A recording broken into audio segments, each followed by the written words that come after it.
Who do we have here? What's your name and where you from? My name is Andrew McNabb. I'm from Toronto, Ontario, born and raised.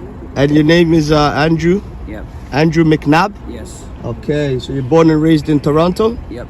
Okay. And how old are you? 29 years old. 29? June 7, 1993. Yep. Wow, man. I see all those tattoos you got on you, bro. Yeah. You're so young, brother, man. We saying you got... How many tattoos do you have? About 32. 32? Yeah. Wow. Did they hurt? Some of them did. Some of them didn't. Yeah. It's worth the pain in my eyes. Okay. How can you just tell me a bit about your childhood? Like, how was you raised? I was raised in group homes and foster care. So like I grew up like not really having a family. I grew up like raised with a lot of different people in the house. Drugs were like used regularly at a young age. So we got into drugs around like maybe 15, 13 years old. Yeah. It's like they're so easy to get, and like there's dealers in the houses all the time, and so it wasn't the best upbringing. Like I kind of like dropped out of school in around grade 11 to like just do drugs and stuff like that, which is my own fault. I had a place not that long ago, but just something happened where my fiance broke up with me, and I ended up on the streets, and yeah. And how long have you been staying at this place right now? I've been staying here with these guys for a year and a half, but I've been homeless for the past 5 years. 5 years? Yeah. Oh, wow. And you said you had you had a girl, right? Yes, a fiance. Yeah. And she's out the picture now? Yeah, basically, yeah. Okay. So I ended up relapsing and going back to crystal meth. Yeah, and that's what I was gonna ask you. What drugs were you taking? Like what drugs? At the time, I was just smoking weed. I was 6 years sober from methamphetamines. Yeah. And then I just had a mental health breakdown. Yeah. And because they didn't understand what I was going through, and it felt like nobody cared really. Because I was just bounced from hospital to hospital for like the past like 3-4 years before the incident. Yeah. And I slowly started deteriorating like the mental health, like the status of my mental health. Yeah. So I ended up like mentally snapping one day, and she just couldn't handle it, and I just broke up with her, and I had to get kicked out of the house for safety reasons. So. And so since then have you been like? Did you get help with your mental issues? I've gotten help since then. Like I'm on medication now, antipsychotics, but there's not much they can do else than pump us full of medication, right? So there's no therapy. There's no one you speak to. There's no therapy. There's nobody to speak to really. That's the stuff they lack that they need more for like people in my situation with a lot of traumatic events in their life. Yeah. So, but we don't really get that as much here. The CAMH is amazing though, but else than CAMH, we need more resources like CAMH around for people. So with regards to CAMH, like, don't they give you therapy? They like give one-on-one? They give you individual like group therapy. Yeah. But those type of therapies are more based on like kind of like a religious setting where it's like, how do I put it? They don't really talk too much about like your trauma and stuff, or like it's based on faith. Yeah. Yeah, it's more based on like faith stuff, and like you can recover through like medication and like just taking your medication right. And we don't need to hear that. We need to hear like you have to be able to let it out. Yeah. Our problems, right? Yeah. So and like see how like we can heal from those things. They don't necessarily have those groups like one-on-one therapy groups, but they do have like group therapy where like you can go for like drug addiction, or for example, because that's the one I'm taking, and there's ones with I'd like to say there's ones with trauma, anger, stuff like that, but they don't have like actual therapy, you know, like where you sit down on the couch and you tell your therapist like, okay, so I was molested as a child, or whatever. Like where you can open up and just get things off your chest. Yeah, exactly. And CAMH does not provide that? No, CAMH does not provide that, no. Wow. It's actually not in their budget or whatever. Oh, so. That's why. So we actually need the government to allocate the budget to CAMH in order for them to help us, right? Yeah, basically, yeah. Okay. And can you just tell me a bit about your the addiction? What addictions did you have previously, and what addictions do you have now? Okay, so when I was about 15 years old, I just started, 15 years old, I started popping my medication, which is Concerta, and it had methamphetamines in it. So I would take 30 a day, like very young, I mean like grade 7, like not knowing what I was doing. My foster parents never really took care of the medicine cabinet, so I would take 30 pills a day before going to school, and I would be high, but I didn't know I was high. Like nobody told me that's what drugs were. And then, so by the time I was in grade 9, I thought weed was okay because like I was popping pills all the time. And then eventually, it went from grade 9 to grade 10. I was doing cocaine and ecstasy, and then the methamphetamines got in the picture because I was hanging out with a lot of people in the streets, and like dealers, gang members, stuff like that. And crystal meth was being sold a lot, and I tried it for the first time around 16, 17 years old, and I got addicted right away. It was like the worst kind of addiction. Like, I mean, yeah, I mean, opiates are worse in my eyes, but because it kills a lot of people, and especially my ex-girlfriend, Daisy, R.I.P. She passed away in the Nova Hotel, which was one of the homeless hotel programs. And where is that Nova? That was on Yonge and Esplanade. And how long ago? 2 summers ago. And that's not the same fiance that you left. It's ex-girlfriend. No, it was just a girl I met on the street. Yeah, that was doing crystal meth with me. And she OD'd. She OD'd on fentanyl. Yeah.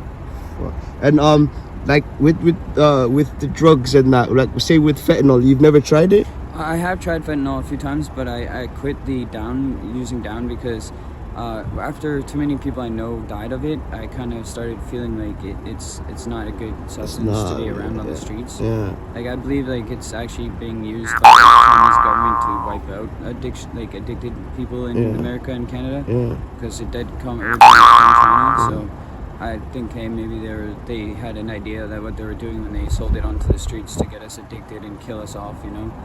I know it sounds crazy, but that's what I believe. I believe China, let's get rid of some Americans and Canadians. Yeah, that's your belief, bro. Yeah, and belief, with regards to the hostel the shelter where you are, shelter, how are they, bro? Do they treat you good? This shelter is called Strawn House, Metro Strawn, and it's really developed very well. They have a lot of facilities. The facility's big. Their options for help is amazing. The staff there are good, beyond great. They that's actually good. care about you, and they actually give us the medication. They give us groups that we need. They give us whatever we need here. We basically can get even like trauma stuff. Yeah. So it's actually I believe this is, if we had more places like Metro Strawn in Toronto. Yeah. Which is through Homes First, there would be a lot less population of homelessness and probably a lot less drugs and criminal activity.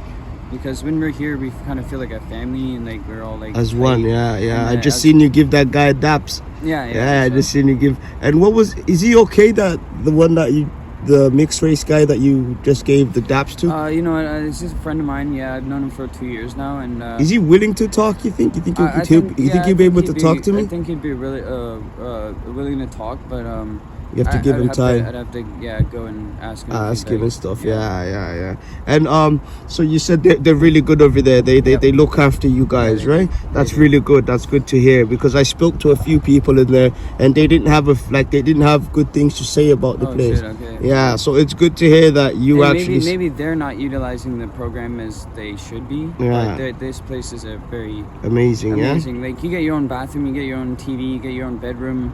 You get a lock to your bed door. You get your own key. Like, you can't complain. You get meals 3 times a day. They feed you as well, right? They feed you properly. You know, like all the nutrients and carbs that you need. Yeah. And they even have programs here called the Dilaudid program. So if you're addicted to down, they give you Dilaudid instead. So you can use Dilaudid instead of down, like fentanyl and heroin. So I thought it's like a substitute, right? A substitute for a safer substance. So I think they do have a lot of good programs here that should be used more often and seen more often. Because I'll be honest, before I got here last week, because I was kicked out for a year, I was living in stairwells, and it was really bad because it's cold, the concrete's cold, there's no food, and it was terrible. The first 4 days was like hell for me, you know what I mean? So getting into a place like this is heaven, especially when it's cold out. Actually, look at the weather, guys. Yeah, look at the weather. Yeah, so that's good, man. I'm so happy for you, bro. You seem like a young guy that you could keep your head on your shoulders and just keep going, bro. You know, don't put yourself down. You can do it. You know what I mean? You can actually do it, bro. And I have another question. So you said you've been homeless for 5 years, right? Yes, 5 years. Altogether, right? Altogether, yeah. What's the worst thing that you've seen? The worst thing that I've seen is probably somebody give somebody somebody on purposely filled a needle full of antifreeze, Yeah. which is I think a chemical for the car. Yeah, the And coolant. they put it in a syringe and gave it to a kid that was like 15 years old. Told him it was down, and the kid injected it, and he died. And they kicked his body and basically robbed him, and then left him there to die. So that was probably one of the worst things I've ever seen. And where was that, brother? This happened at 69 Fraser Avenue in Toronto, Ontario, How long ago? about 3 years ago. And did they find out who actually done it? No, actually, the guy is still out there. And he's still out, yeah? Still doing it to other people. And the 15-year-old, was he an addict, or you just wanted to try he was it? an addict that I knew who was new to the game and didn't know And the that's- substances. Yeah. And didn't know not to prep your own drugs. Yeah, So, never trust somebody. No, you never trust the people you don't know, right? And another thing is, like, when you're getting into drugs, know what you're doing before you go out there. And if there's any young adult, like young children watching this, I'd like to say, like, don't get into drugs at all. Like, it's the worst kind of lifestyle you'd ever want. Like, I wouldn't wish it upon my worst enemy, you know what I mean? Like, Yeah. I'd rather them, like, I don't know, I'd rather somebody, like, go through hell in their daily life and struggles without drugs, like, without drug addiction.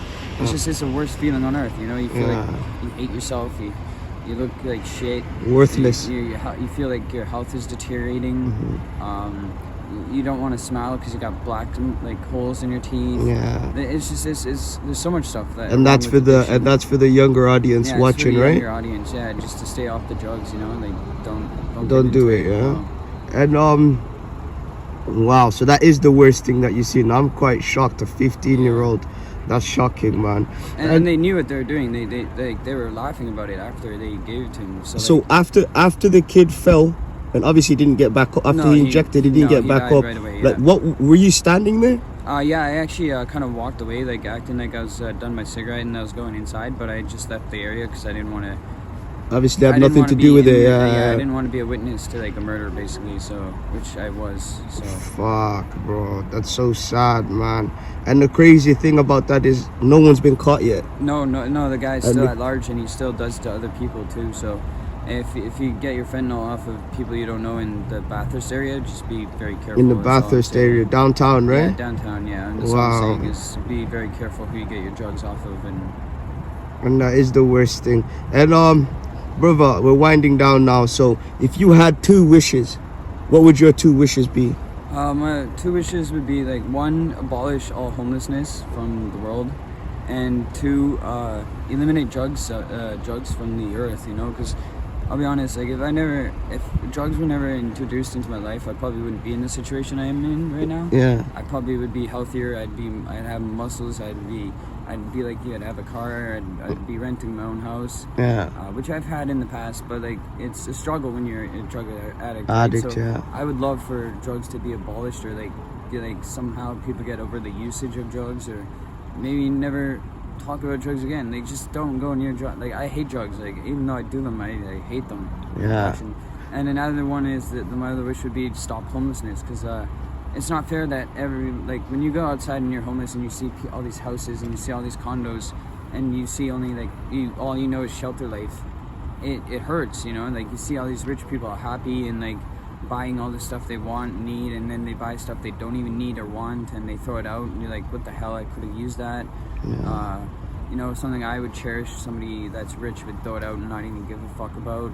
And like, I don't know, like, homelessness is like kind of like the shittiest feeling on earth. It's like people look down on you, you know. Society is made to seem like homeless people are the worst things in the world, when we're not, you know. We're some of the greatest people just going through life's problems. Yeah.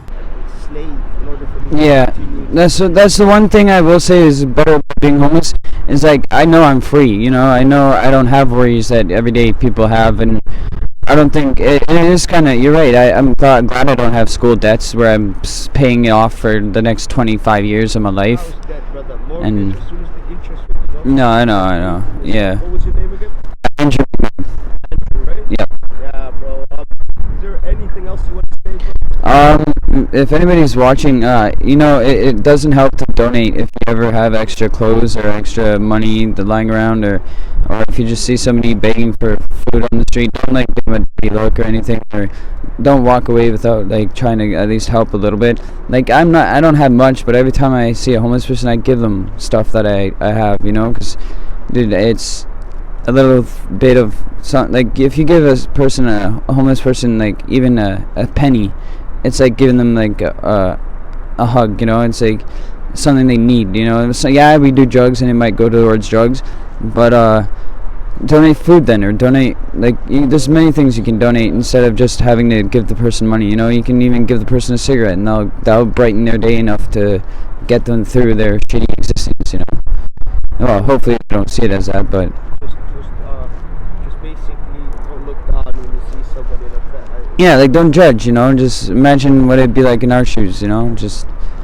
And the last question, with regards to the government, what do you think they can do with the homelessness situation and the mental health crisis that we're I think right now the government's best interest would be to, with regarding homelessness, is we need more shelters, for one, like bigger shelters that can house many different types of individuals, like drug addicts, mental health issues, transgenders, people that get out of prison that need to restart their life, just a lot of stuff like that. And we don't have that many that much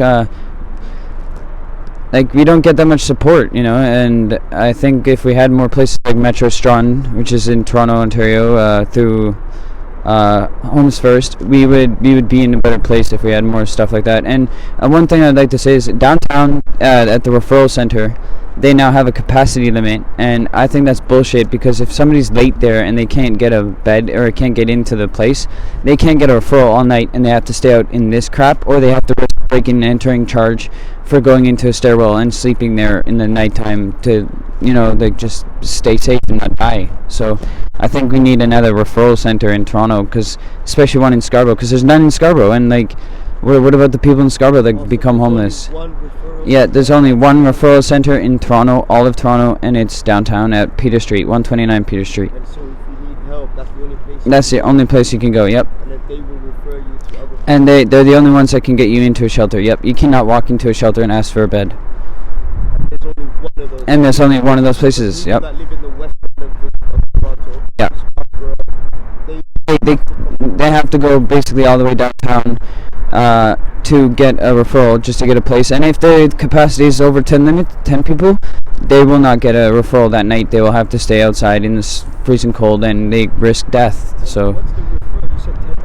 yeah, only 10 people at maximum are allowed in there yet, because of COVID. Wow. And yeah. So that's the government, which is really No problem, man.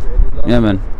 Yeah, no, I gotta go downtown and do an ID clinic, get some ID, my social insurance number, because I'm trying to get a job, and I'm trying to get my own place actually next month, apartment. So yeah, I gotta get my ID sorted, because I got all my finances sorted. I just need that last ID, and I get my place next month. So I'm finally off the streets. So yeah, so keep it that way, bro. Don't fall back. No, I know. Fall back to any temptation.